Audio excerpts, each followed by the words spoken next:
All right, let's just get right into it. You know the feeling, right?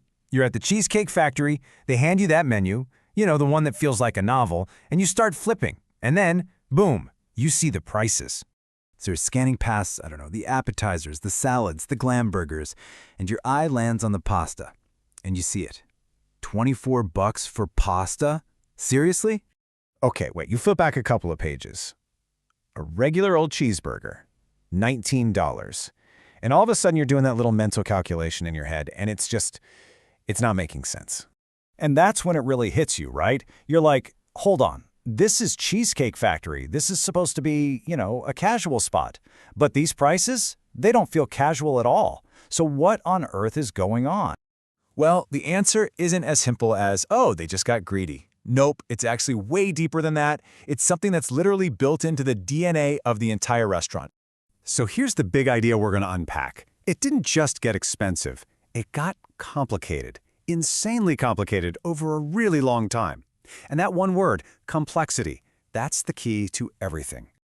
Okay, so to really get our heads around this, we can break it down into three main reasons. Three expensive pillars that hold this whole thing up. And let's start with the one you've probably already guessed. 250. And no, that is not a typo. We're talking 250 plus items on that menu. You've got everything from Mexican food to Italian, Asian fusion, American classics. It's wild. So to put that in perspective, right, your average local restaurant might have, 40, maybe 60 things on the menu? Cheesecake Factory has 5 times that. I mean, just stop and think about the logistics for a second. The sheer amount of ingredients you have to keep in stock, the massive walk-in freezers, and you need a kitchen staff that can pivot from making perfect fettuccine alfredo to whipping up an avocado egg roll at the drop of a hat. It's a total operational beast, and that costs an absolute ton of money. Okay, so that's pillar number 1. Now let's talk about pillar number 2, which is the whole vibe, the experience. I mean, let's be honest, it doesn't look like your average casual spot, does it? This quote nails it. It's all part of the plan.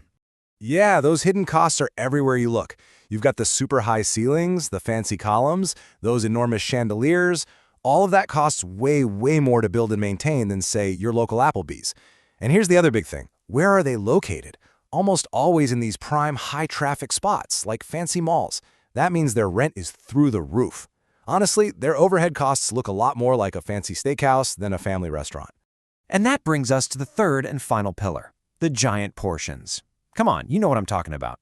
That pasta dish that's basically 2 full meals. The salad that arrives in what looks like a mixing bowl. It's their signature thing. But those huge portions mean higher ingredient costs for every single plate that leaves the kitchen.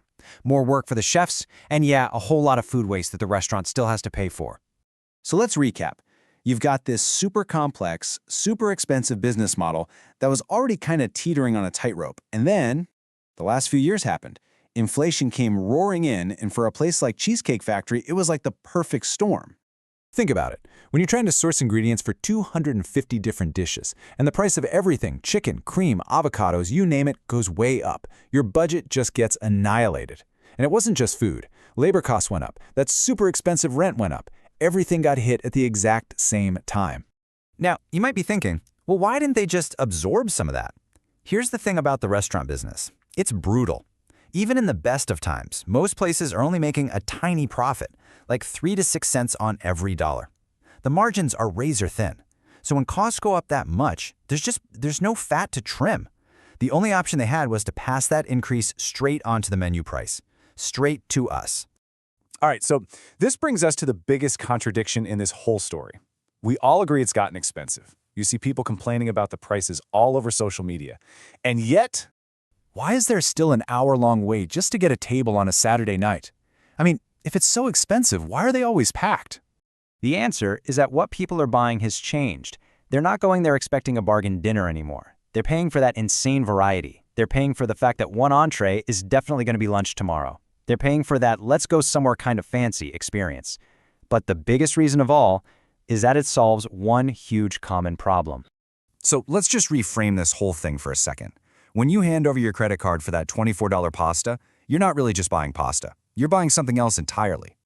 You are buying a solution to what we could call the group dinner problem. Oh, you know this problem. That impossible situation where you want to get Italian, your partner is craving a burger, and your friend says they're on a diet and just want a giant salad. Where do you go? At pretty much any other restaurant on the planet, someone is going to have to settle. But not at the Cheesecake Factory. And that is their real product. They're not selling food. They're selling a guaranteed conflict-free night out. They're selling the one place where absolutely everyone at the table can get exactly what they want, no arguments. And it turns out people are willing to pay a pretty high price for that kind of peace. Which kind of leaves us with one last question to chew on. This whole strategy is clearly working for them right now. But for how long? We get what they're selling. We get why it costs so much. The real question is, at what point does it get too expensive? What's the price where even that guaranteed solution just doesn't seem worth it anymore?